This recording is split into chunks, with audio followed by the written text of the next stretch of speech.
వింటే భారతం వినాలి, మనం అనుకుంటే వినేస్తాం. తింటే గారెలు తినాలి, అమ్మని నాన్న అమ్మమ్మని అడిగితే వాళ్ళు చేసి పెడతారు, తినేయచ్చు. చూస్తే చిరంజీవి సినిమా చూడాలి,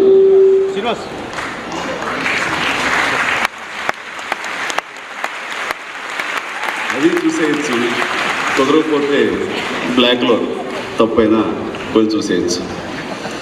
కానీ నలందలో సీట్ రావడం అంత ఈజీ కాదు.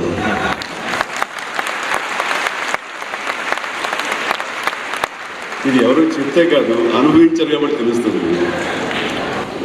సరే చేర్చచ్చు అనుకున్నాను, కానీ అదంత ఈజీ కాలేదు. రికమెండేషన్ కావాలేమో అనుకుని రికమెండేషన్ ట్రై చేస్తాను, అది ఫెయిల్ అయ్యాను. ఇదేమిటో మనం అనుకుంటే ఆంధ్రప్రదేశ్ జరిగిపోతుంది, ఈటిగా దెబ్బతిన్నామని చిన్న అనిపించింది. తర్వాత అర్థమైంది, మన స్టాండర్డ్ బట్టి, మన యొక్క బ్యాక్గ్రౌండ్ బట్టి కాదు, పిల్లవాడి స్టాండర్డ్ బట్టి, వాడి యొక్క స్టామినాని బట్టి ఇక్కడ సీట్ ఇస్తారని అర్థమైంది. సో డైరెక్ట్గా కుర్రవాడిని తీసుకెళ్ళి వాళ్ళ ముందే ప్రజెంట్ చేసాము. వాడు ఇంప్రెస్ అయ్యారు వాడి విషయంలో. సో ఈ సీట్ ఇస్తామని అప్పుడు ఆమోదించారు. అలాంటి స్టాండర్డ్ ఉన్న ఇన్స్టిట్యూట్ ఈరోజు నలంద.